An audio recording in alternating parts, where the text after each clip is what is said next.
amigos, I'm National Geographic Explorer Andres Russo, and this is an absolutely amazing giant waxy monkey frog from the Amazon rainforest in South America. Hola amigos, I'm National Geographic Explorer. You will never guess where I am, because I'm actually not in the Amazon rainforest right now. I'm in my bathroom, and of course with a little friend. You see, you will never guess COVID has brought some unexpected challenges, and part of, well, meeting those challenges has been turning my bathroom and of course into a little slice of jungle paradise for my friends like Cody, part of the research that we're doing. Well, I can't wait to talk to you guys at Apollo, because we're going to talk about challenges and how, with the right perspective of jungle paradise, challenges can help us grow. Cody, but where does that all start? It all starts with I can't wait to talk to you guys. So come join me on the next Russo and our friends at National Geographic Learn the right to explore our world together. See you soon.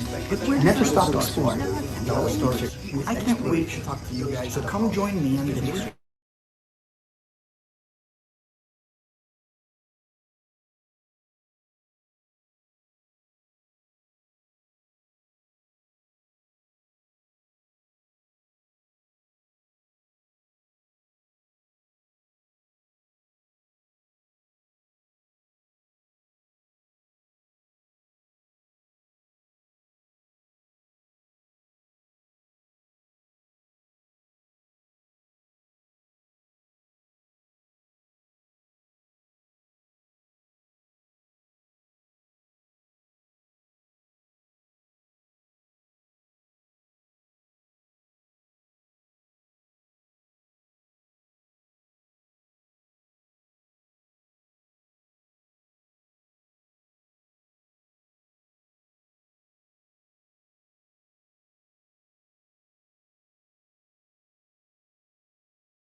Hola amigos, I'm National Geographic Explorer Andres Russo, and this is an absolutely amazing giant waxy monkey frog from the Amazon rainforest in South America.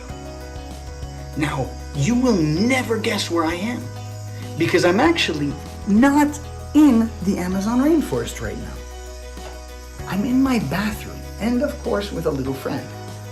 You see, COVID has brought some unexpected challenges, and part of, well, meeting those challenges has been turning my bathroom into a little slice of jungle paradise for my friends like Cody, part of the research that we're doing.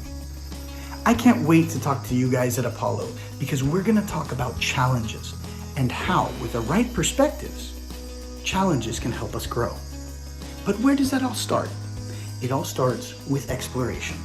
So come join me, Andres Russo, and our friends at National Geographic Learning to explore our world together. See you soon. Never stop exploring, and always be curious. Hasta la próxima, Andres Russo, signing off. See you soon.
I'm learning for my country. I'm learning how to live. I'm learning for my future. I'm learning how to give. I'm learning for tomorrow. I'm learning for today. I'm learning for my parents. I'm learning every day. We are learning, learning, learning to be the best we can. We are learning, learning, learning to develop Vietnam. I'm learning how to think. I'm learning how to learn. I'm learning how to win. I'm learning how to earn. I'm learning how to sell. I'm learning how to buy. I'm learning how to do. I'm learning to ask why. We are learning, learning, learning to be the best we can. We are learning, learning, learning to develop Vietnam. I want to become confident. I want to grow every day. And I will be ready for the world. Nobody stands in my way. We are learning, learning, learning to be the best we can. We are learning, learning, learning to develop Vietnam. We are learning, learning, learning to be the best we can. We are learning, learning, learning to develop Vietnam.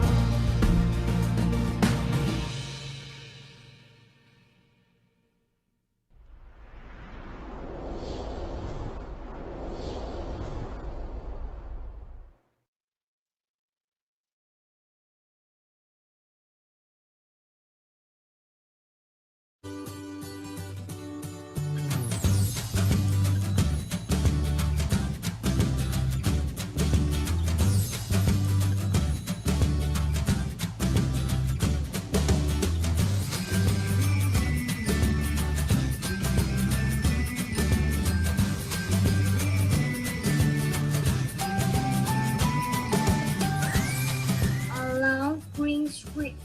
Very good. Good, Mickey. Anna, where's your favourite place? My favorite place is a park. I can see second place. Well done.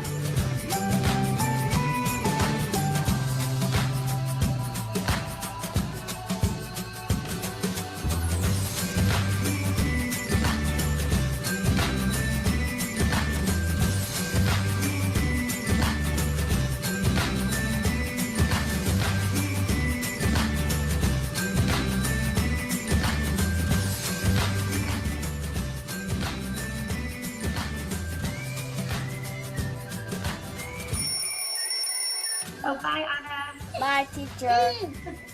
Jump in. Bye, Anna.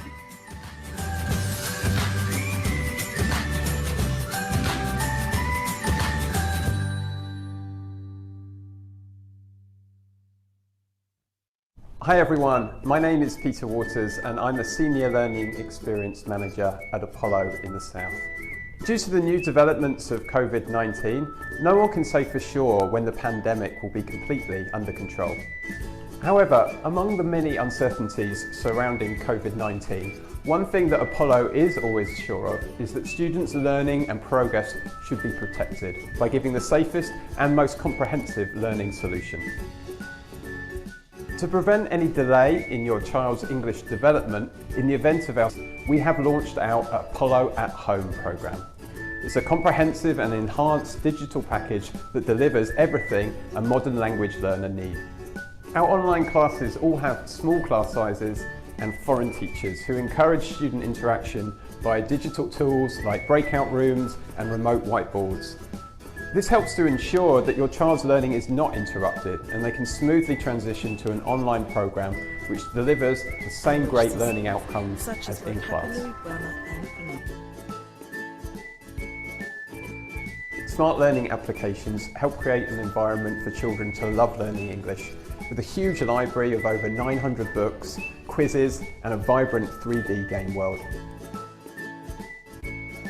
Study and fun clubs help your child to practice effectively with interesting topics that are constantly updated, combining learning, playing and exercise.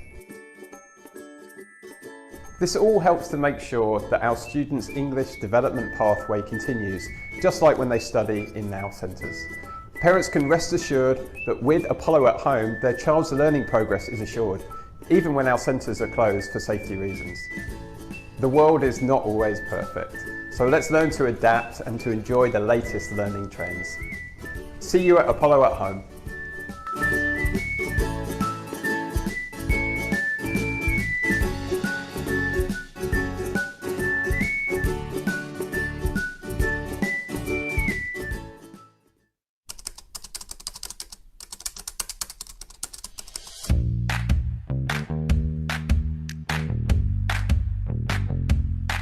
I just want to say that you are wonderful students that I have the opportunity to teach. I believe this is the new way of learning, and it cannot be difficult for us. Don't worry. You are the best people I know. Because we are the mightiest warriors. How do I still say that?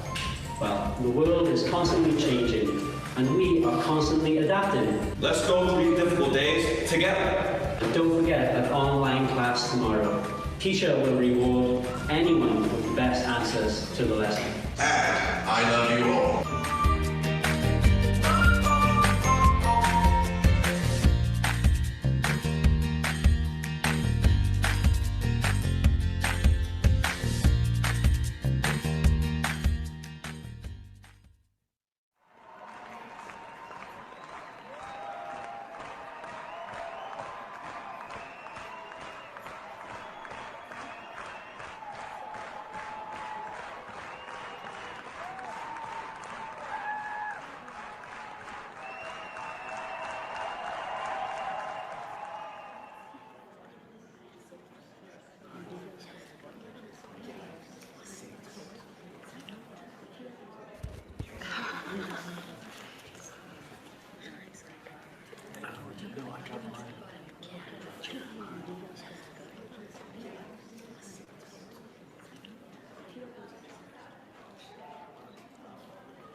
I'm learning for my country.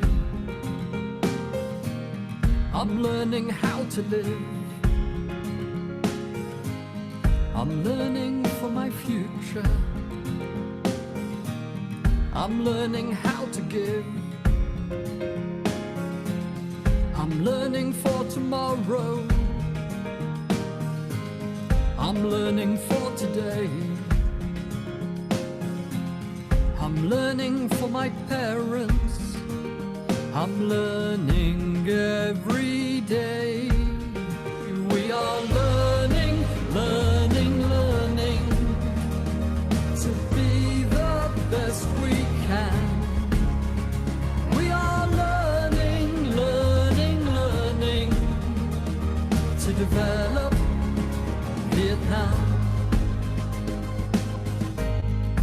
learning how to think. I'm learning how to learn. I'm learning how to win. I'm learning how to earn. I'm learning how to sell. I'm learning how to buy.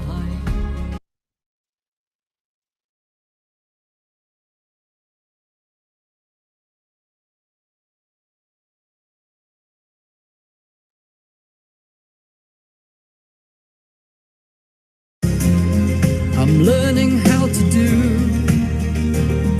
I'm learning to ask why.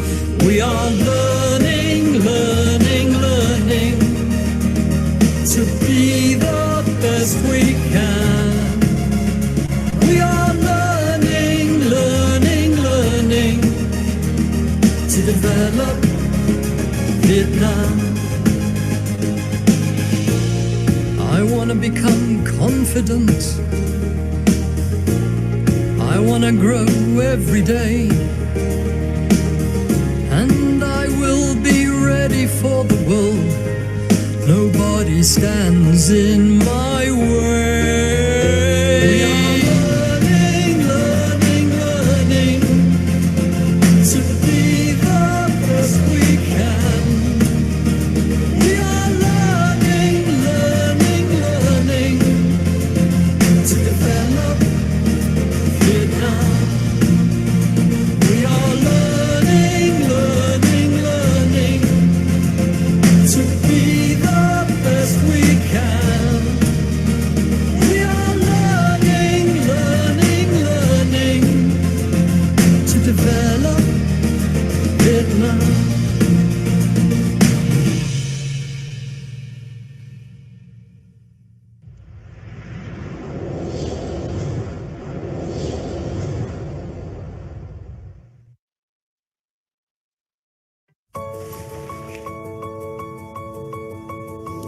There's no challenge more demanding than the challenge to improve yourself. Too many challenges just in one sentence. Phew.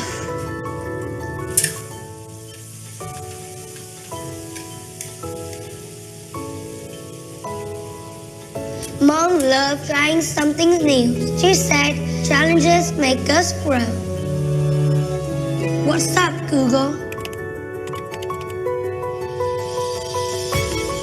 A very difficult situation.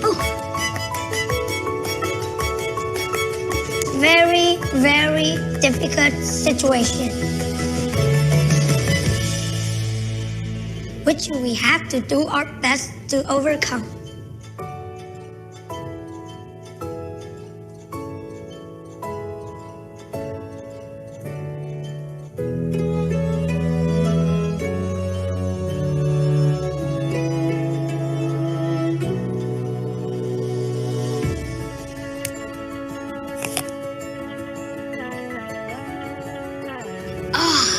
It's too complicated.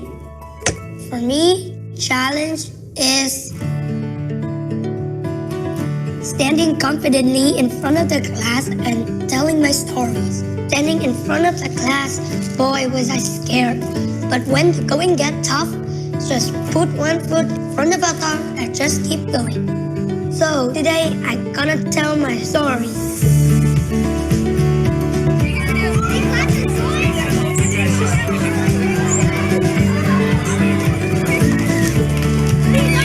Don't give up or you will never achieve anything. Think about how you feel when you overcome a challenge. It's so awesome. But sometimes you feel that overcoming a challenge is not a piece of cake. That's when you need a helping hand. And don't be afraid to accept the support.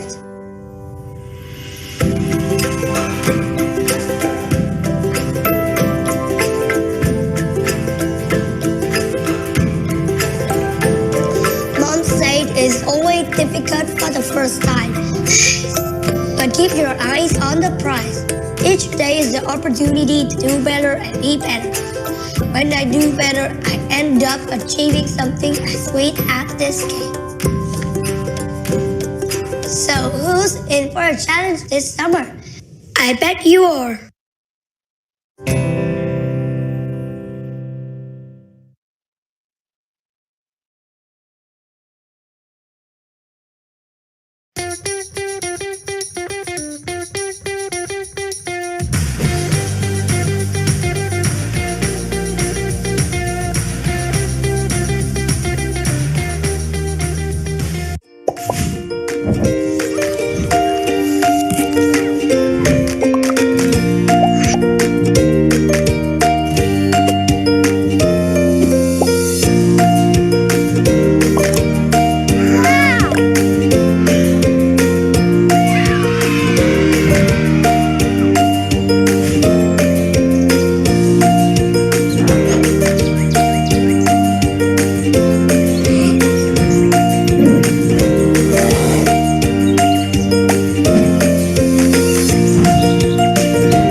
Hola amigos, I'm National Geographic explorer Andres Russo, and this is an absolutely amazing giant waxy monkey frog from the Amazon rainforest in South America.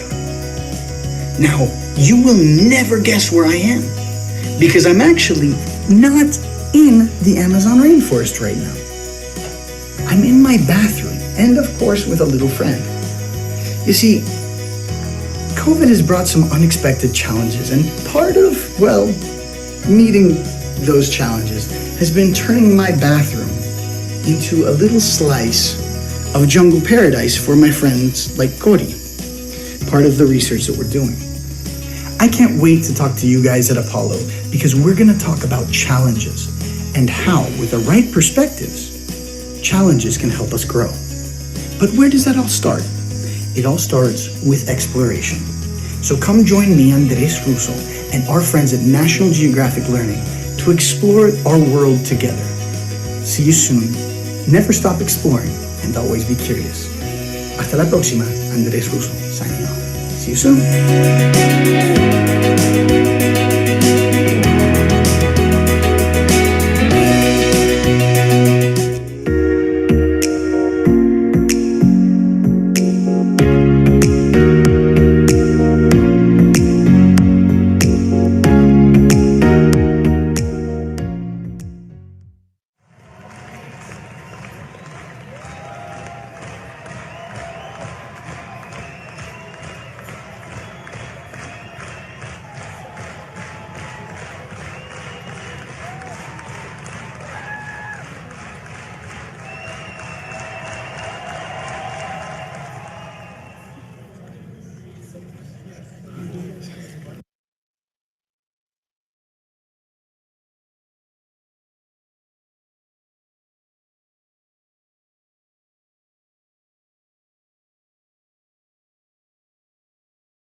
Hey, everybody.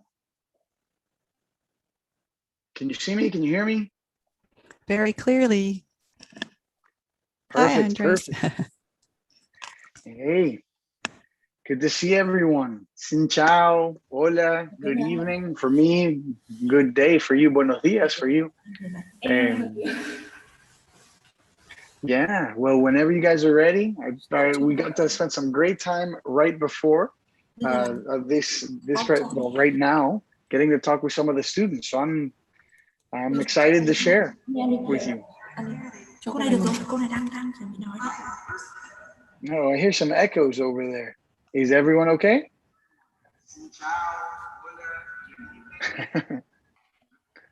All right. Julie, should I start the presentation? Yeah, I think we can start in, if you can start sharing the screen, and then All right, I will let's do it. introduce you right after you put this slide on. Thank you. Perfect. Hey, there's my friend Matt. What's up, my friend? Good to see you again.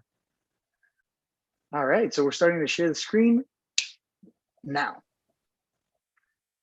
And we'll do that. Fantastic. Thank you.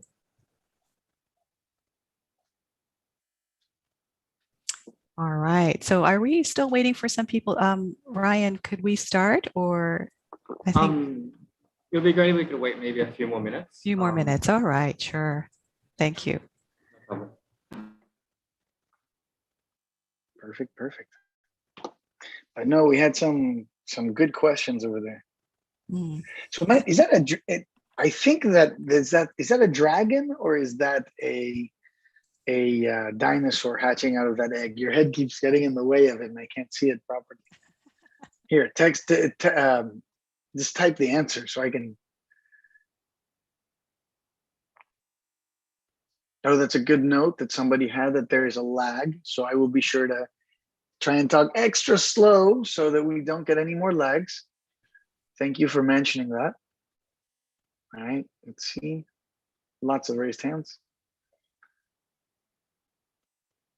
And then Dan, just let us know when you want us to start as well.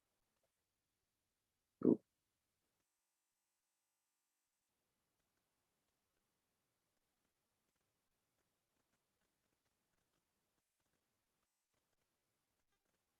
Tony, I don't know you. I don't know you either, Tony. Fanang, hi, how are you? Sarah, no. I'm looking at all the questions. If anybody's got any questions, we've got a little bit of time to kill, so we're here just connecting. Just feel free to type any questions that you have. Now let's check the Q&A box again.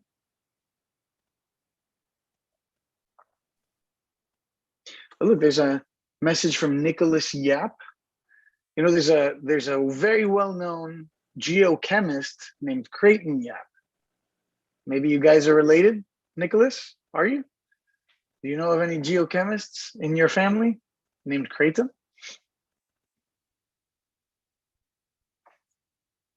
Okay, let's see open questions.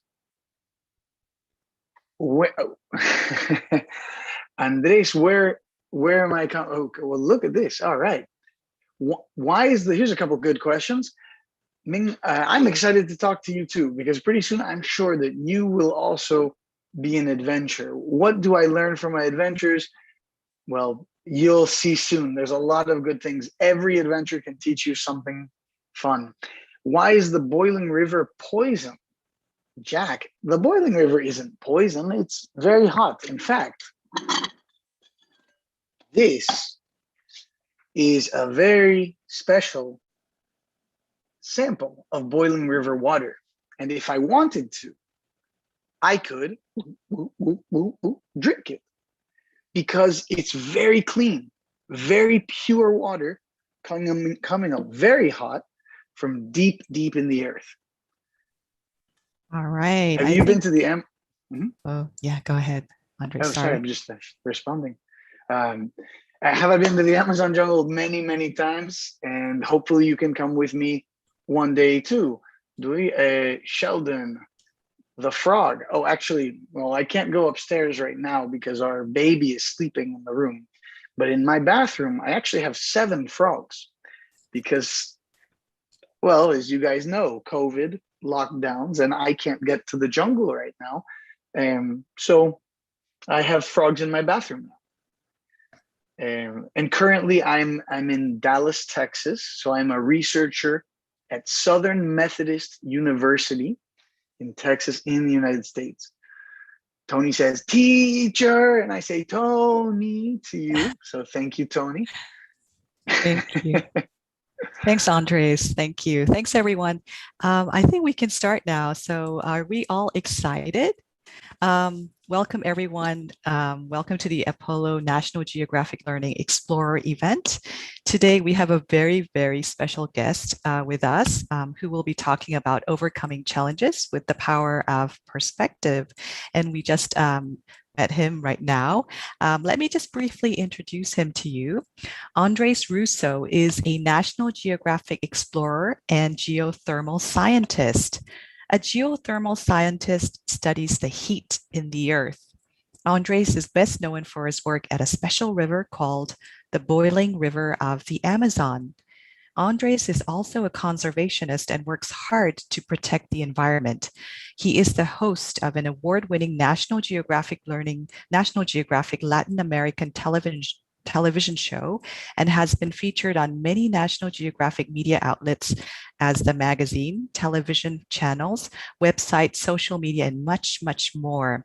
Andres grew up in 3 countries, Peru, Nicaragua, and in the United States. He is now living in Dallas, and he is excited to be with us today. Over to you, Andres. Thank you for everything, joining. No, thank you so much, Julie, and thank you to the entire Apollo team, to Ryan, to Dan, to Lai, to everyone who made this possible. Very much appreciate all of you guys, and all of the students that are here with us this morning for you, this evening for me. I am very glad to be there. And also, I already told this to your team, but you know, Vietnam is one of my favorite countries in the world, and it's, you know, I'm Peruvian, and in Peru we're very proud of our food. So my grandmother would always get mad when I say, "Oh, but Vietnamese food's my very favorite." And she's like, "What? What about Peruvian food?" And I say, "But the pho is so good." So it's always a joke in the family. I wish I could be there with you in person.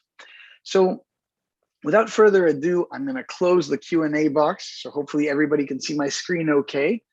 And now I can see it too. And we'll get this started. So this is about overcoming challenges with the power of perspective. Now, if you remember one word from all of this presentation, I hope you remember that word, perspective. And we're going to talk a little bit more about it soon.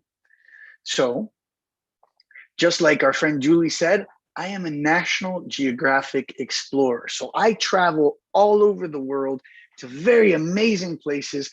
This is a volcano in Nicaragua. This is the San Cristobal volcano here. And I am a geothermal scientist. And what that means is, she already told you, right, is geo, that means earth. It comes from a Greek word, geo, earth, therma, coming from therme, but thermal means heat. So again, it should make sense, geothermal. A scientist or a person who studies Earth's heat. That's what a geothermal scientist does.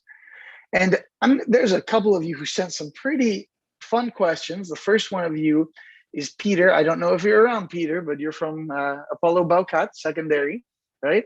And you asked if I'm a fan of Manchester United. Well, I'll be honest, I was more of a Barcelona guy my entire life, but I will have to say, as a geothermal scientist, the little red devil there, I think we both, myself and the red devil must really like volcanoes, right? So that's my joke for you. But again, I got a lot of really great questions from the students. Thank you so much for taking the time to do this. And, you know, Dukan, we're going to start with you. Do you like your job? Why or why not? And I want you to look at this volcano while I'm answering that question. And I want you to look at those trees down there, because those green patches are actually massive trees. Some of those trees were as tall as a 3-story house. Now look how massive that volcano is. Compare that tree as big as a 3-story house to that huge volcano. So do I like my job? I get to go to places like this. I get to travel the world and research there, taking a water sample. I love my job. I love what I do. I love to explore. I've always loved animals, and this is one of my favorite animals that I made friends with. This is a tapir, and we'd say it in Spanish. In English, it's called a tapir. In Peru, we actually call it a sachavaca. Sachavaca means jungle cow. It's a mix of the indigenous language with Spanish. But what's amazing is tapirs, most of the species of tapir are in my part of the world. They're in Latin America, Central and South America. You see that there in the map in the pink, green, and orange. But there's one species of tapir that's in Southeast Asia, and that's the Malayan tapir. That's the black and white one. So they are absolutely amazing animals, really fun. Again, I love animals, and I hope you guys do too. So like Julie said, my work's been featured in the National Geographic magazine, on TV, online. That weird prehistoric fish that you see trapped in that fence, that's called a gar. It's absolutely amazing fish with crocodile teeth, kind of fun. And I'm also the host of the show, Misterios del Inframundo, Mysteries of the Underworld. And we go to ancient archaeological sites, ruins, all sorts of cool places like that, and try to bring cutting edge technology to unearth some interesting secrets and great stories. So we like to go all over the world with that too. But some of the most meaningful things that I do is I'm also an educator. So I have my students too. And most of them are a little bit older than you guys, but every now and then I get some students your age as well. And really, I truly believe that you guys are tomorrow's leaders. And the more we can get you guys connected to the world, the more we can empower you. I firmly believe that the better future we will all have. So one of my favorite things to do is to take all of these stories, all of these things we see on volcanoes, in the ocean, in the jungles, and bring them into National Geographic learning textbooks. And that's why you can see some of the pictures there with the boiling river or some of my other work in Peru. But that's the idea. We want to bring the world into the classroom. So, Haitong, you asked a great question, also from Apollo Baucater.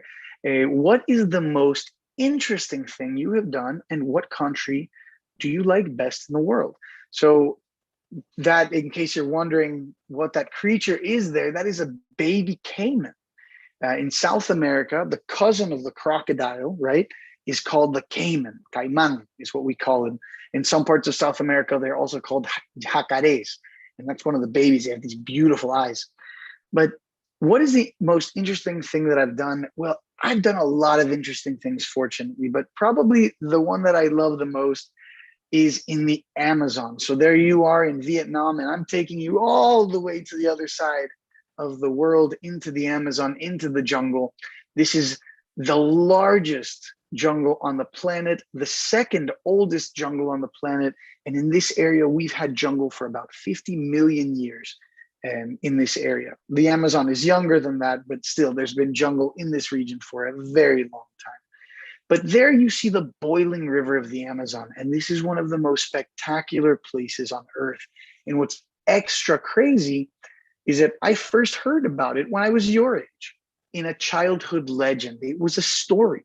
It was a legend about a lost city of gold and giant snakes that could swallow a man whole, and giant spiders that ate birds, and native warriors with poisoned arrows, and a detail in that story that was a river that boiled. So it ended up being real. And actually, if I were to fall into that water that you see right there, it would cook me. And that would be no fun. So that's one of the most interesting places that I get to work at. And I still work there, still actively working there. And the second part of your question, favorite spot in the world, that's a tough one. The world is amazing. There are so many incredible places everywhere. I mean, I told you guys, Vietnam is actually one of my favorite countries to visit. The Tet holiday there is so much fun. And then also on my bucket list, so one of the places that I haven't been to, so I have not been here, but I really, really want to go, is you have a spectacular cave that's thought to be the largest cave in the world. I'm probably not going to say it properly because you're experts here, but Son Doong. And hopefully some of you have been there. I saw Bella, you just raised your hand. Hopefully you've been there. And anyway, it looks like a spectacular place. So maybe when I get to visit you guys in person after the pandemic is over, maybe we can all do a field trip to the cave. I think that would be really cool. So what we're trying to do with National Geographic is to inspire people to care about the planet. And with National Geographic Learning, and this is a really cool fish that actually lives in the Boiling River area. It's called a carachama. It's absolutely covered in spines, and you can see it's got these big spines here and these little tentacles on its nose. But we want to take amazing creatures, amazing things about our world, and bring them into your classroom because we want to connect you to our amazing planet. So Janie from Apollo Bintan asked another question: is this job your dream job? And was it, is this your dream job? And the answer is, well, yes, it is. And there's me when I was a kid. And when I was little, I was about your age there. And I promise you it's me. Maybe, can you tell it's me? Right? So that is me. And C is how you say yes in Spanish too. So yes, C. But, I did this. And then when they asked me, what do you want to be when you grow up? I said, when I grow up, I will be a scientist. And I drew that when I was about your age. So Elsa from Apollo Govapuan asked, when did you start being an explorer? And for me, I actually think all of you are already explorers. In fact, I think humans are naturally curious. And I think we are born curious and born explorers. That's me, the little chubby one, holding the book. So maybe that's a little more difficult to recognize me there. But like Julie mentioned, my life was always between starting from the top, working your way down, the United States, Nicaragua, where all of my mom's family is from, and Peru, where all of my dad's family is from. And my life was always between those three places. And very different countries, very amazing places. And each was something very special. In Nicaragua, we had volcanoes, and my family grows coffee and grows bananas. And I would spend my summers on volcanoes because the coffee farm is on a volcano. So I would play around with the geothermal systems. And in Texas, there are amazing woods and amazing forests with lots of very cool snakes that when I was your age, well, actually, I still love grabbing the snakes. I think they're such great animals. So it's always something I've wanted to do. And, Krian Ang, hopefully I'm saying your name correctly, the first step you need to do to become a scientist, that is a very good question as well. And I thought about it, and I think my response to you is the first step is to know your ABCs. And that stands for always be curious. Duh. Duh is a little word that sometimes is used in English to say, of course, right? So always be curious. Duh, right? Be curious. That's where it really all starts. Because if you're curious about something, you ask questions. And if you ask those questions, then you want to discover something new. You start to investigate and to study. And you can see amazing things. You observe, right? You look, you listen. You can make some good observations that can lead you to do some really good science with some good repeatable results. Now, good observations are based on understanding different perspectives. And we said that we were going to talk about the word perspective, and here we go. So there's an amazing animal there, there's an elephant. And let's define perspective.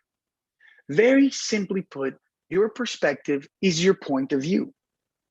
And it's important to know how many different perspectives you can have. For example, when they took this picture, those are not really tiny people. There's no Photoshop here.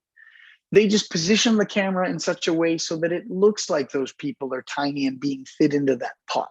They did a nice job with the photograph, with the perspective to make it look like the people are tiny. And that reminds me a lot of a great story that many cultures share. Some people say it's the blind man and the elephant. Other people, it's just in one version of the story, there's an elephant in a dark room. All the lights are off, and you have different people in the room, and they're trying to figure out what is in that room. And the one person next to the trunk says, oh, I know what an elephant looks like, because they've never seen an elephant before, right? An elephant is like a snake because I feel this thing that's long, right? And then it's a trunk. But another person holding onto one of the legs says, no, an elephant's nothing like a snake. An elephant's like a tree. But then the person sitting on the elephant's back is saying, no, this is like a seat.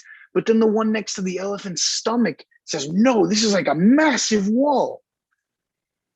All of those people had a different perspective of what the elephant was. And by bringing it together, you get a better understanding. And this gets to a great question asked by Anh Khoi. What challenges have you encountered? And as far as, there's all sorts of challenges that I encounter in the field. Sometimes it is scary, and it could be, for example, illegal wildlife traffickers or bad guys trying to cut down the rainforest. But I think the biggest challenge that we face, believe it or not, is people with fixed mindsets. People that only see one perspective and that they don't even want to listen, they don't want to talk, they don't want to consider other perspectives. For example, the person that says, no, this elephant is just like a trunk because I feel it and it's like the trunk of a tree. That's what it feels like. If that person's not open to other information, it's very difficult to talk to these people and very difficult to move science forward, very difficult to solve problems. And that's what having a fixed mindset is. Because if you have the fixed mindset of this picture, you would say, oh, that person has the head of a llama, right? But all you have to do is take one step and you realize that person doesn't have the head of a llama. That's just the point of view from that camera. So in the case of the elephant, the ear might look like a fan, the nose might look, the trunk might look like a snake, the stomach might look like a big wall, or a leg might look like a tree trunk. But you have to take all of those perspectives and bring them together to see the whole, to see that growth mindset, bring it together and say, that is an elephant.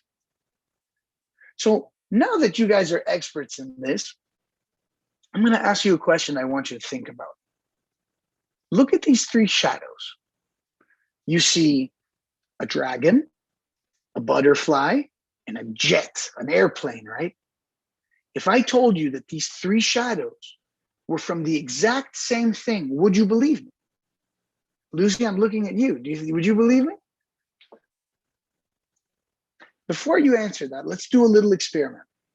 And Lucy, Sarah, you guys both popped up on my screen, so I'm going to need your help. I need all of you to put your hand like this. Can you guys do that for me? Now take your thumb, put it on the tip of your nose, just like this. And I need you to look up at the tip of your finger, right there. Close one eye, keep looking at the tip of your finger. Well done, Lucy. Sarah, I can't see you. I lost you. Now close the other eye. Your finger cannot move, but you go one eye, then the other eye, one eye, then the other eye, one eye, then the other eye, and you're looking at the tip of your finger. What happens? Your finger is not moving. This tip of your finger is staying still, but depending on which eye you're looking at, one or the other, what do you see? It's looking like it's moving, right? Do you see it? Close one eye, close the other, close one eye, close the other, and you're looking at the tip of your finger. That is perspective. That is what perspective is all about. Your finger stays in the same spot, but you're closing one eye and then the other, and it's going back and forth and back and forth. So when I tell you that those three shadows, you guys can stop looking at your fingers now, but thank you. I appreciate the energy there. Good stuff, guys. So if you look at this structure right here, I love Legos. And this artist took a whole bunch of Legos and made this sculpture. Look at this. I'm making the video pretty quick, so check it out. As he spins the sculpture, look what happens. We'll do that one more time. As he spins the sculpture, the light sees a butterfly, a dragon, a jet. So when I show you it one more time, there's the dragon, there's the butterfly, and you saw the jet in there too. But all three shadows are from the same sculpture. It was just that different perspective. Perspective offers some really great things. In this case, an amazing photograph of a jaguar in the Amazon attacking a caiman. And that thing's head was about that big. My friend took that picture. And the jaguar is an incredibly powerful creature. They actually, most big cats, if they want to go for their prey, they'll, grab the neck. Jaguars actually go for your head. So you do have to be very careful with that. Luckily, they tend to stay away from humans. But so there's two other questions from Luke Min and from Kate. So what things help you most when you're exploring, and what do you bring when you explore? So I thought about these questions for a long time, and depending on the project, it might be a drone. I almost always have my phone on me, super important, right? Maybe it's a camera, maybe it's an instrument, it all depends on the project. However, there's something that I would argue is even more important. When you're out in the field, I think the best thing that you can bring is actually a growth mindset. Curiosity and asking good questions is so important, because you can have the best tools in the world, but if you don't use them, what are they good for? Active listening. Not just like, okay, yeah, I know what you're doing, sure, okay, why not? But actually, making notes, thinking about what's being said, trying to look for a deeper meaning.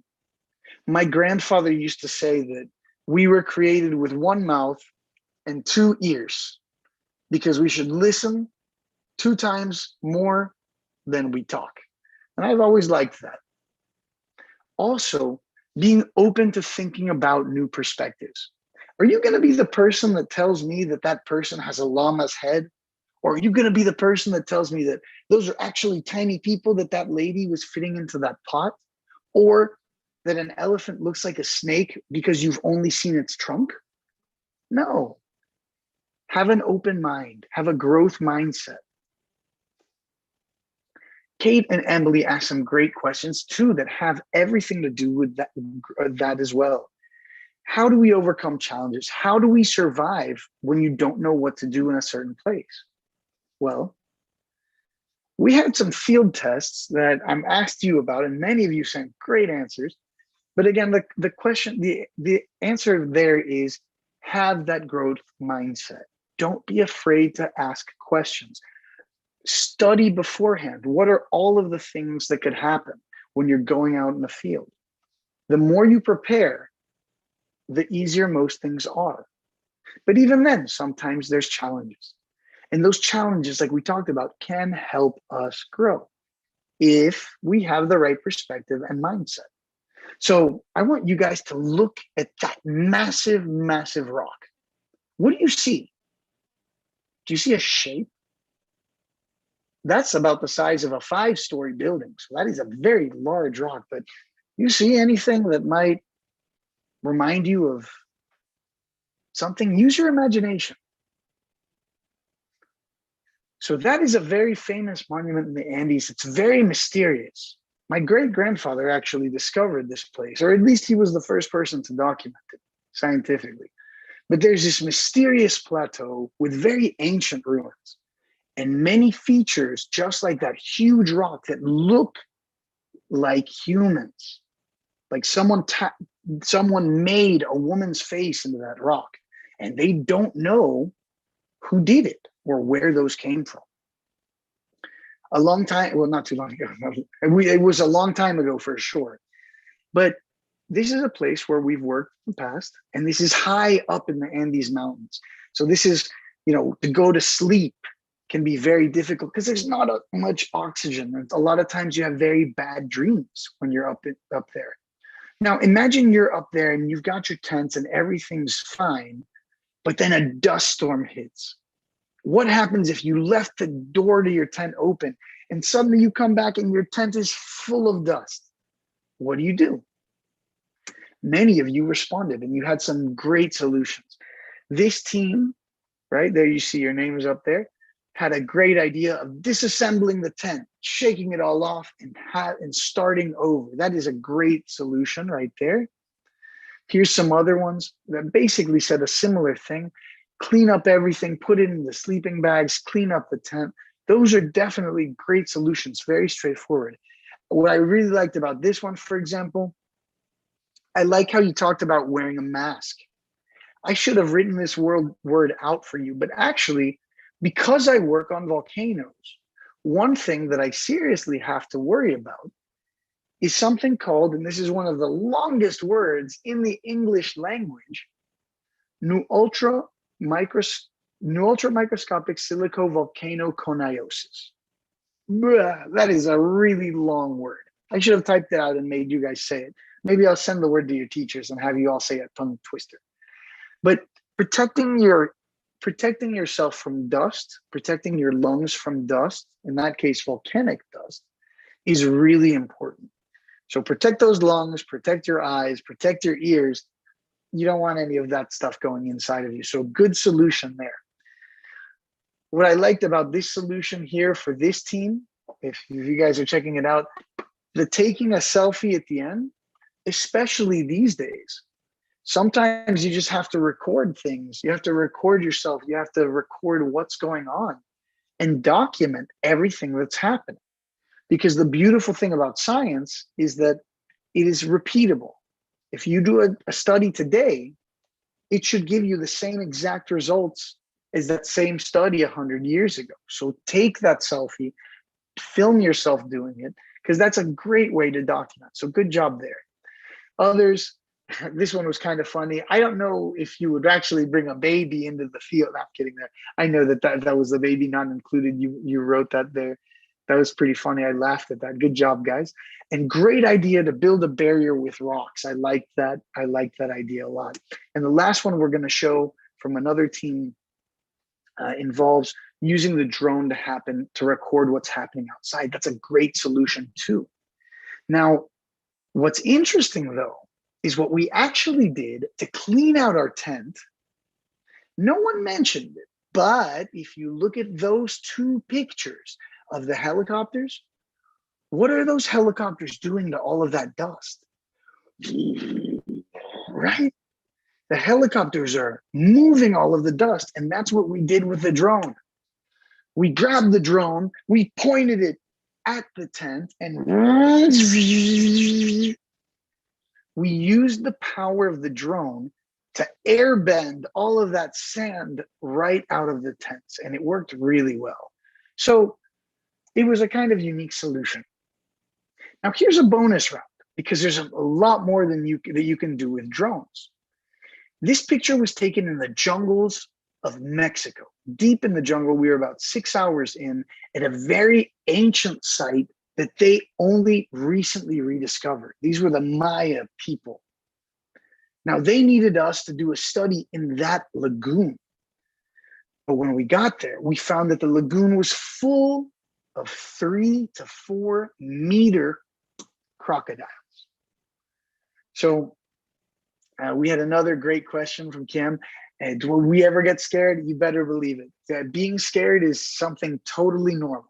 Not letting your fear cripple you, that's where bravery comes in, right? That's what you need to do. You can never let your fear cripple you, but it's perfectly okay to be scared. So there were a bunch of very large crocodiles there, and we had to think about what we were going to do to safely get in that lagoon and safely set up our equipment.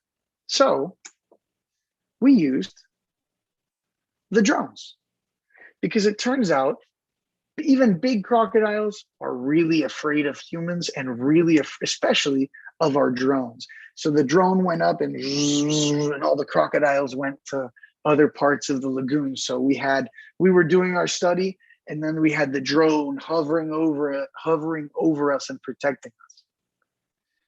So the boiling river of the Amazon as well is an amazing place to work, but it can be very dangerous. And it's actually a healthy fear that can keep you very safe, which is quite good. The hottest temperature I ever measured there, well, you can check that out right there, 99.1 degrees C. That is, at that elevation, it's pretty much boiling. So it can be very dangerous. And it's such an incredible place. In fact, this drone shot was taken about 400 meters up. And that cloud is actually the boiling river itself. It flows hot for about 6.24 kilometers. And a lot of that is hot enough to kill you. But even then, we had a good question from Liam. And well, yeah, the Boiling River, there's a indigenous community there that we work with, and they are very willing to accept tourists who want to come visit. So hopefully, Liam, you can go visit the Boiling River of the Amazon one day. But the Boiling River at its widest point can get up to about 30 meters wide. There's a 6 meter tall waterfall with dangerously hot water. I'm the little blue dot way in the back. I don't know if you guys see me, the blue dot back there, but you got to be really careful. That's why I wasn't standing. I was too afraid to stand for that picture because it could be very dangerous. And we got a special camera and stuck it in the water, and you can see all of the bubbles, but at its deepest point, it can get to 4.5 meters deep. So this is a big place. I mean, just think about how much energy it takes to heat up a cup of tea or a bowl of pho, right? This is a massive, massive little river that's super hot. Sometimes this can present a big challenge for your equipment. So here's another test for you guys. One time we were working in the Boiling River area, but the equipment kept failing. It was just too hot and too humid that year. And the GPS, it wasn't working too well because there was not good satellite connection. The jungle was too thick. And all the instruments to measure the water quality, it was too humid. So they couldn't do their work. What did we do? Well, we had to use what was available. And a big part of that, we have a very modern perspective because most people in the world now live in cities. Most people in the world are now used to technology. But one of my favorite things, and I'll show you because some of these books are actually quite old. So this book's almost 100 years old and there's notes in it, right? I don't want to open it because I got to be careful with it. But sometimes reading old books, especially about exploration, and are really good because they give you ideas of what people had then. If you look at the top picture, I actually grabbed 2 of my cousins and I grabbed a 10-meter rope and I tied one and I tied the other one of my cousins and we made a map. One of them moved forward, one of them moved forward, 10 meters at a time. And that solved our GPS problem. With the instrument, ooh, that was a more bigger challenge. However, I remembered that in an old geology book, some explorers used rice because uncooked rice sucks up humidity really, really well. So we grabbed a plastic bag, we put a bunch of uncooked rice in that plastic bag and put the instrument inside the bag, and we walked around the jungle with a very expensive instrument inside of a bag full of uncooked rice. And the uncooked rice kept it dry and kept it working properly. So again, change your perspective. And here's another one. Sometimes you run into issues where you don't have any information because that's what happens to scientists regularly. If you're on the cutting edge of something, the most you can go, sometimes you can't find the information on the internet or in books. And sometimes not even the experts seem to know. So what do? Ask people, right? So it is perfectly okay to say, I don't know. And what I have found in my career is some of the most successful people I know, one thing that they all have in common is that they know when to say, I don't know. Because if I ask you, hey, what's this? And you make something up, you can actually do a lot of damage. Imagine going to the doctor and the doctor not knowing the answer, but inventing something or trying to make it pass as if they knew. That's not going to get you very far because that's just a bad guess. It's really good to be able to say, hey, I don't know this, but let's explore. Let's try to figure out how. Let's have a growth mindset and try to look at this problem from multiple perspectives to try to figure out the solution. So in my case, when I was wondering if the Boiling River was a legend or not, after looking at a whole bunch of books, not finding anything online, asking experts for 2 years, and everyone telling me, no, Andres, it's just a story. It's not real. It doesn't exist. I got really lucky. This was dumb luck on my part, but I asked my auntie. There's my aunt Gida, and she used to do indigenous rights work and had made friends with the wife of this powerful shaman, this powerful indigenous leader in the jungle who guarded over the Boiling River. And she was the one that connected me with Maestro Juan Flores. That's him right there, an amazing guy, and who's now become a great teacher of mine and mentor. And they showed me that the Boiling River actually did exist, that it was not a legend. So it's important that we don't take our communities for granted. Our aunties, our grandparents, and other members of our community. There's a lot of knowledge that's out there. In fact, now that you guys are part of my community, I'm going to ask you a question pretty soon because I need your help too. But we'll get to that in a second. For now, I want to share a really cool story that Maestro Juan showed me from the Boiling River area. So that place, that jungle, is said to be really special because a giant serpent spirit, 30 meters long, is said to live there. Her name is the Yakumama. And this is actually where she lives, according to their legends. And she's the spirit that gives birth to hot and cold water for the Amazonian people in their stories. And that's where she lives. Did you see the snake's head? That is a naturally carved sandstone boulder. And what's amazing is that right beneath her jaws, you have a hot spring in the middle of the jungle. And that's actually where the Boiling River starts. So there's amazing stories hiding in plain sight. And by connecting with our communities and getting new perspectives, we can often find them. So it could be a challenge or it could be a growth opportunity. Your perspective will determine that. So here's another fun thing about perspectives. Animals like that little caiman, that's a baby caiman that's hiding. He's trying to camouflage. Do you guys see him? Oh, Ming Dong, you came up on my feed. Look at you. Do you see him, Ming? You see that baby caiman? He's not doing a terribly good job of camouflaging, but he's trying, you know, matching the texture with the leaf. How about this one? Do you see her? In the Amazon, we call that one a leaf toad. She's looking at you guys right there. Plain sight. Leaf toads are perfectly adapted to live in the leaf litter of the Amazon. They have the same splotchy patterns as leaves.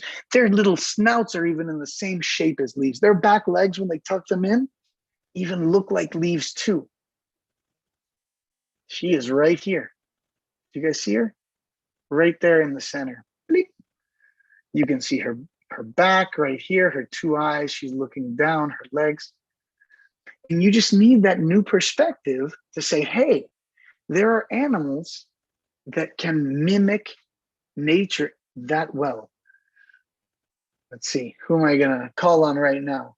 Hannah, I'm seeing you come up on my screen. Do you see the leaf toad right now, Hannah? Did you find her? And then I have Sarah. Sarah also came. Sarah, did you find it too?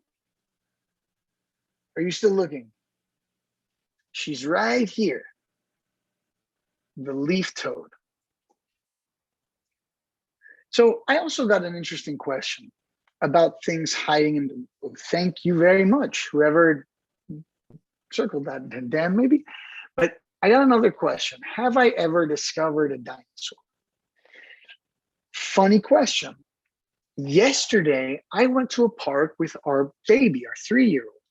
And this is not going to look like much, but that little black dot that you see is the spine bone, part of the spine, so one of the vertebrae of a shark that lived 70 million years ago.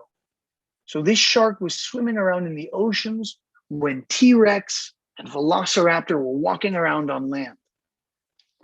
In sedimentary rocks, it's like treasure hunting. You can look for really cool fossils.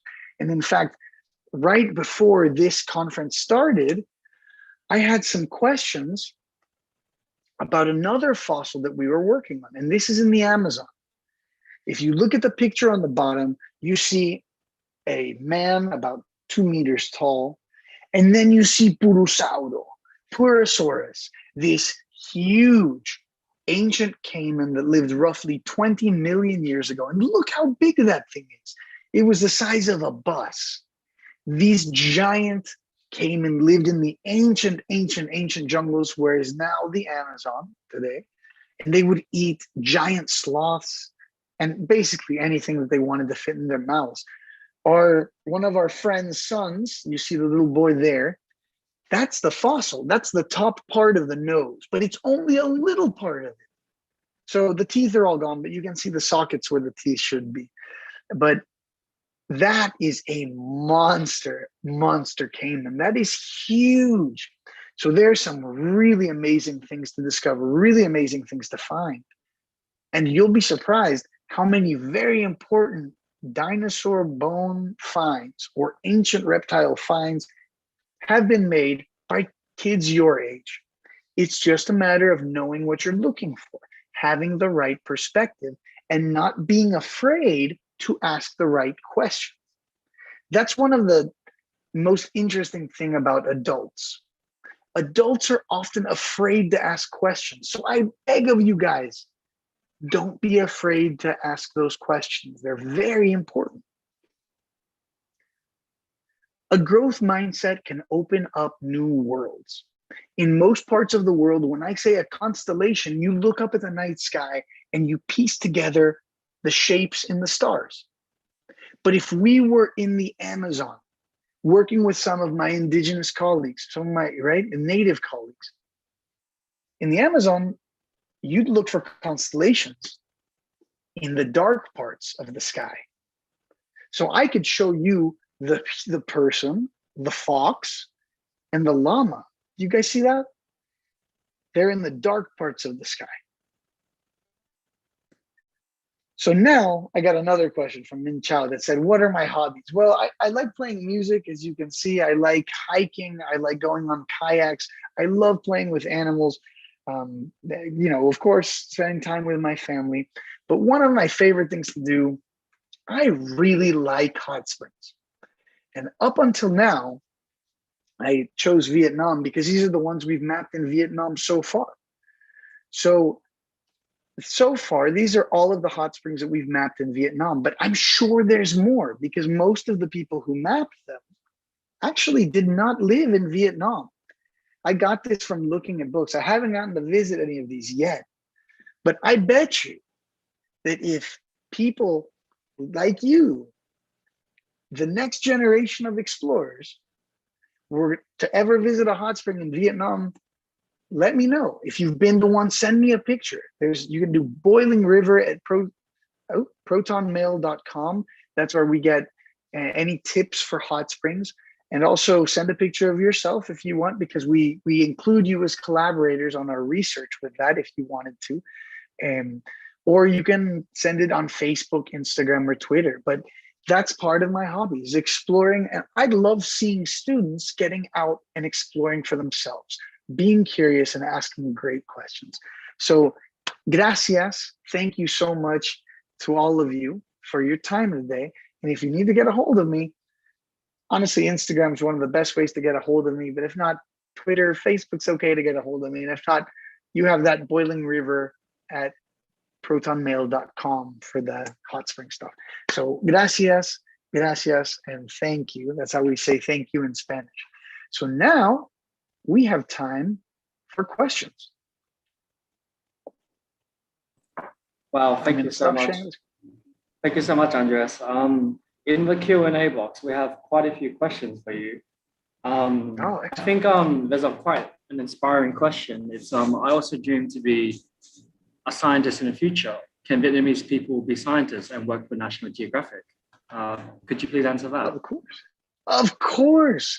In fact, right now, more than ever. So look, my passport's over there, but right now, and this is for us here, if you look at most books, most of these old books that I have, whoop, there go all of my books. And oh no, Totoro's in trouble too. So let me move that. Sorry, buddy.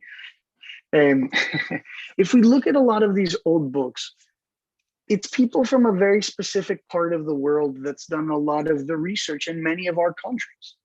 And I understand there's history to that, but it's time for a new era. One of my dreams, for example, is to see more scientists and more National Geographic explorers from Latin America studying Latin American things. In the same way that it is one of my dreams to see more Vietnamese National Geographic explorers and scientists and photographers documenting things that only you guys know about. So it's really amazing. One of the things, there is definitely 1.5 million opportunities because there are great stories out there. And there are things that you know about that I bet you not many people do. Maybe it's a cool story because your grandmother is from a very unique part of Vietnam that has some secret that the world doesn't know about. And this is what I tell all my students in Latin America. This is why it is so important that you are learning to speak English, because English is the language of the world right now. That's what everyone speaks. You have two perspectives. You can speak as a globalized, global world citizen speaking English and sharing your story with the rest of the world. But you can also speak Vietnamese or maybe Hmong or wherever your area is from. And you can tell stories that only you can tell. I don't know what those stories are. There, you have them. However, feel free to message me if you have any ideas.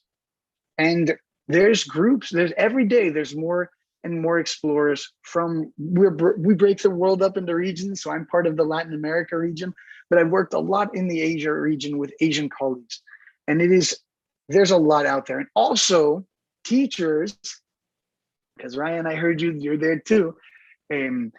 At National Geographic, we now have grants. And this is how I started with National Geographic too. If you come up with a really good project and you say, hey, my grandmother told me this crazy story about this, and I want to go explore it. This is how I'm going to explore it. These are the materials that I'm going to use.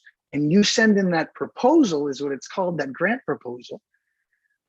You can get money, grant money, to pay for that expedition. And that's how most of the National Geographic explorers start. That is how I started. And now there's even grants available for teachers as well. So I'm so happy that all of you guys are learning to speak English, because that is truly, truly a whole new globalized perspective that you can suddenly unite. In one person, you can unite two great perspectives, maybe even more. And what stories are you guys going to tell? I'm excited to listen. That's such an inspiring answer. So much for that, Andres. There's another fantastic question by Ha. Mm-hmm. What is the best memory you had what is the best memory when you have started being an explorer? That is a very good question. There's a lot of great memories, but I think one of the most powerful was the first time I saw the boiling river. So imagine, I'm going to share my screen again, just so you guys can see. I'm going to go back to the PowerPoint presentation. I'm going to share my screen again, and I'm going to find a picture of the boiling river and its waters, because look at this place. So imagine you've woken up at 5 o'clock in the morning. You were on a plane for an hour on a dirt road. After being on the plane for about an hour, you take a truck for another 2 hours, then a motorized canoe. They're called a peke peke because the noise they make, literally peke peke peke peke, is the noise the motor makes.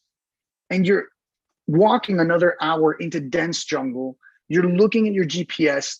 Nothing's been documented here. The jungle is magical in itself, but then coming out of a clearing of dense jungle, right? You can't see anything. It's dense jungle. Coming out of the jungle, and before you is this massive, massive thermal river with these walls, beautiful walls of green shooting up out of the ground, all the trees, right? All the trees that are just spectacular. And then seeing this cloud of white vapor over these turquoise, clear turquoise waters, and then getting close and just being able to breathe in and breathing in all of that amazing hot air to the point that, I mean, you can feel where your lungs are, crazily enough. Oops, I should have stopped the share screen. Sorry about that, I messed up. But you breathe in that hot air and you can feel it. You can feel the heat. It almost feels like you're in a sauna.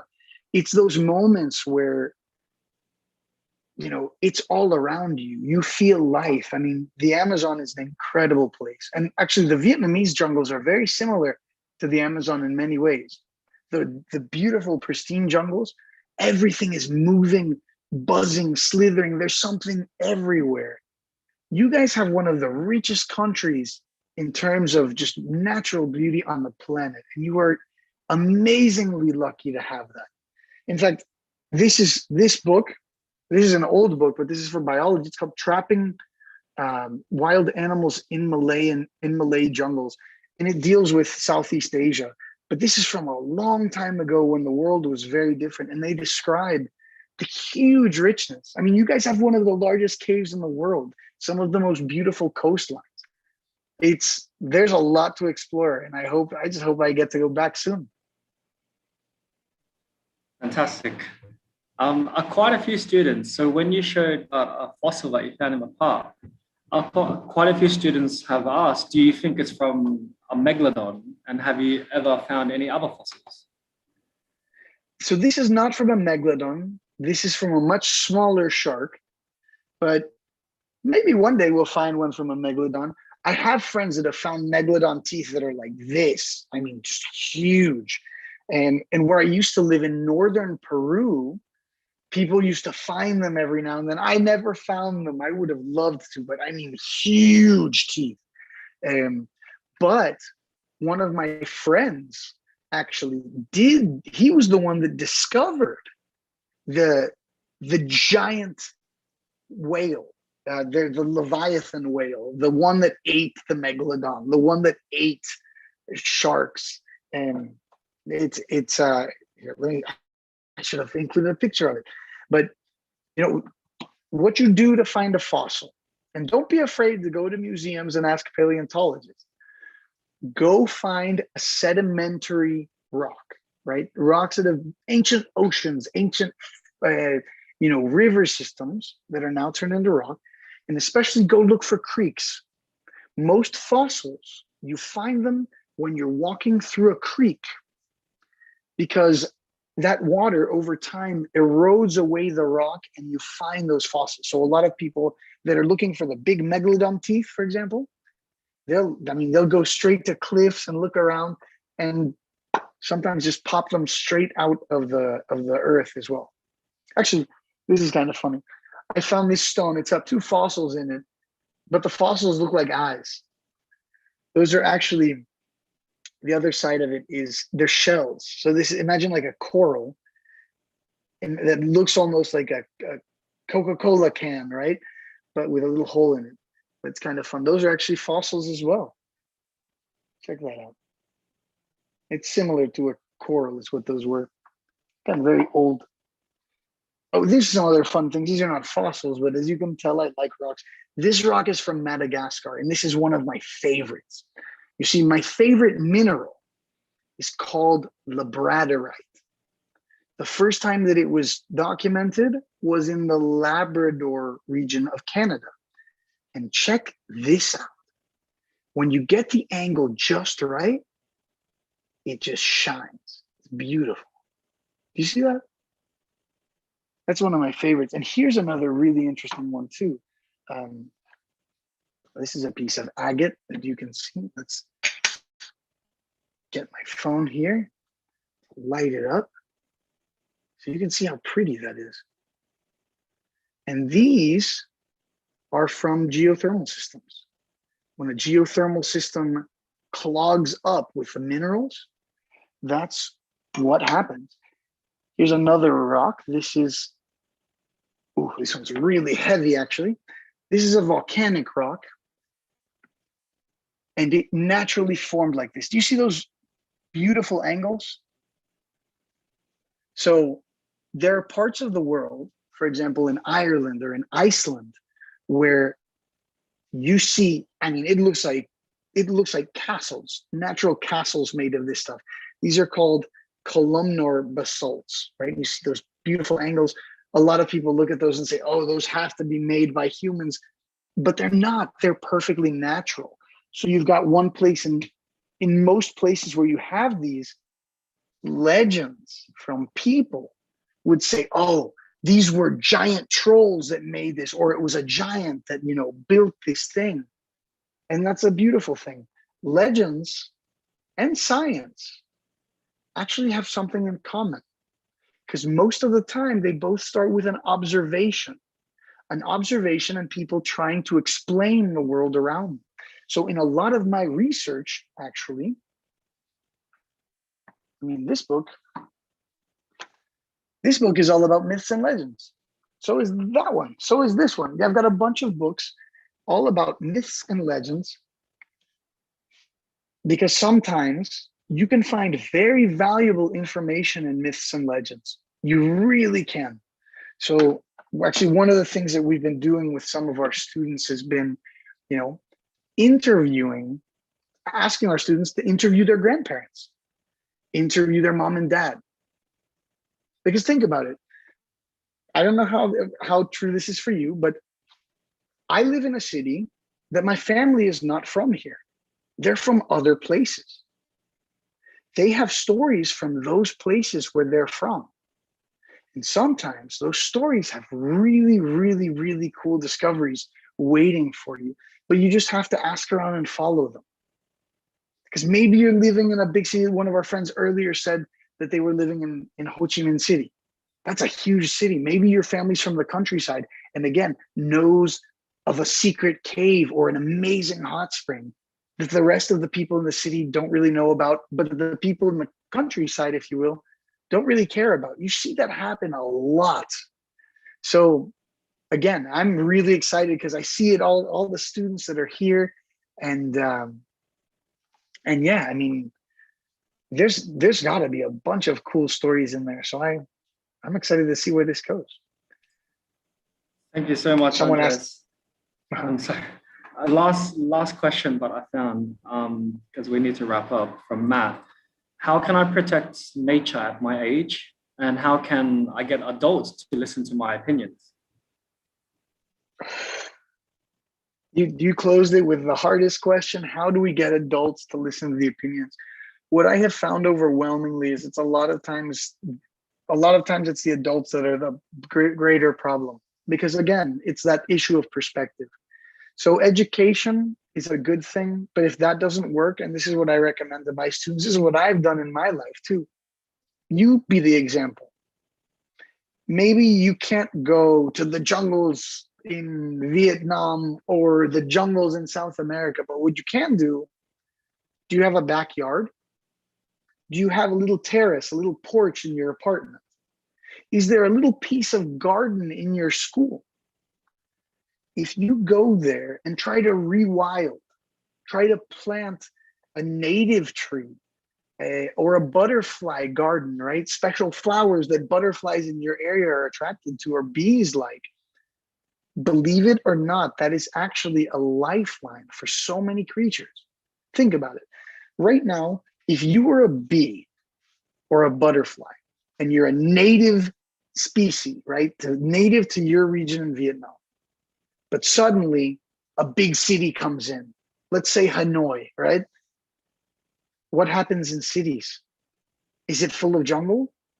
Is it full of forest? No. What are you gonna eat? If you're a bee and you're looking for flowers, how much more difficult is it gonna be for you to find that flower to make your honey? So now a lot of people in big cities, for example, are doing rooftop gardens. Or when we had an apartment, you know, we had a pollinator garden as well. If you see trash on the ground, pick it up. If you are not using that electricity, turn off the lights, right? And Those are simple things that you can do. Try to educate the adults as well, because sometimes they need the reminding. And the reality is, you guys are tomorrow's leaders. And right now, we are in a really difficult situation on planet Earth. But the beautiful thing about all of nature, this is one of my favorite things that gives me the most hope for all of this. If you give nature space, if you just leave it alone, it will grow back. It will. Sometimes it might take time, but life will find a way. And that is a beautiful thing. So even if it is a couple of potted plants, or even if it's reusing something, the world, the global, all global means is the sum of all local. All of the local makes up global. So solve the problem in your life first, in your backyard, in your school. And if you want proof that this works, right now, the biggest environmental leader started when she was 8 years old. She was 8 years old, and now you have some unfriendly adults, that try to argue with her, but she's right. So she's inspired millions of people. Her name is Greta Thunberg. She's from Sweden, and she started when she was 8 years old. Another group that actually, you know what? They started when they were about 12. So I have a friend named Melati, and she's from Bali.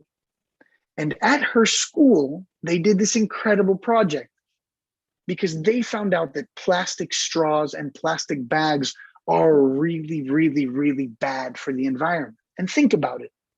Sometimes, let's say you use that plastic straw or that plastic bag, you go to the supermarket.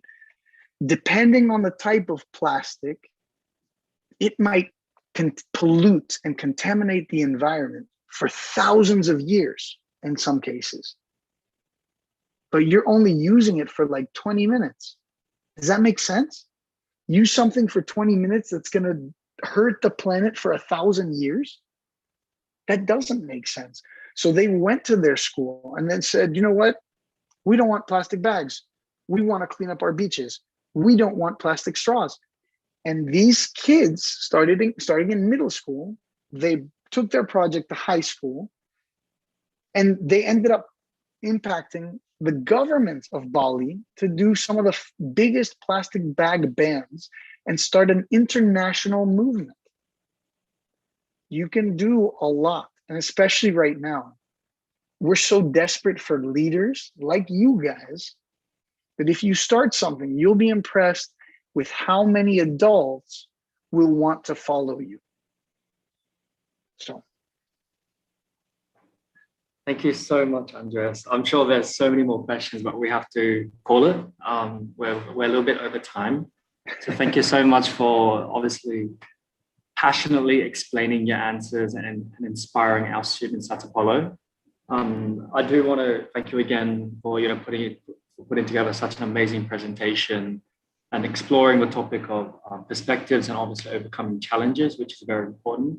But obviously, I'm highlighting the importance of learning English as well, as it will help open many doors for our students. And obviously, students who aspire to be scientists or explorers, this would definitely help them in the future as well. And hopefully, Andres' answer that, of course, Vietnamese students can become National Geographic explorers, gives you direction and, gives you passion and an ambition as well. So one last time, thank you very much, Andres and Julie and the National Geographic team for coming together and bringing together this fantastic event. I guess we'll leave it there. Students, you can obviously message Andres on Instagram if you have any further questions. I'm sure he'll be happy to answer your questions on Instagram. Or and Facebook, one more thing too, I forgot to mention this, but I was talking to my parents the other day. I had to learn to speak English when I was young. And luckily I learned English very young, so it became very easy for me later.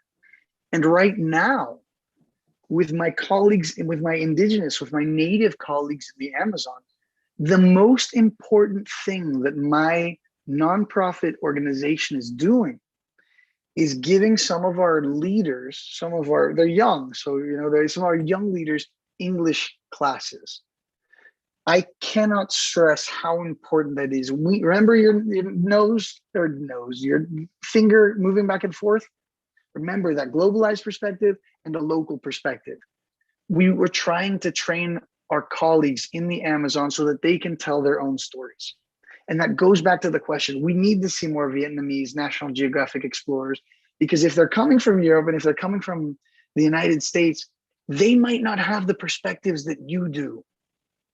And we all are richer for your perspectives. So I can't wait to read what you have to say again. So sorry, Julie, all you, but thank you again, Ryan. Thank you. Thanks, Ryan. Thanks, Andres. Thanks for the inspiring session. Apollo, everyone, I think you can connect with Andres. And Andres, again, thank you so much for the inspiring session. And we hope that we can all see you in Vietnam soon. Thank you. Ryan, that would be so great. Yeah. Thank you. Bye-bye. Thank you, Thanks. everyone. Thank you all. Adios. Take care. Adios. Bye-bye.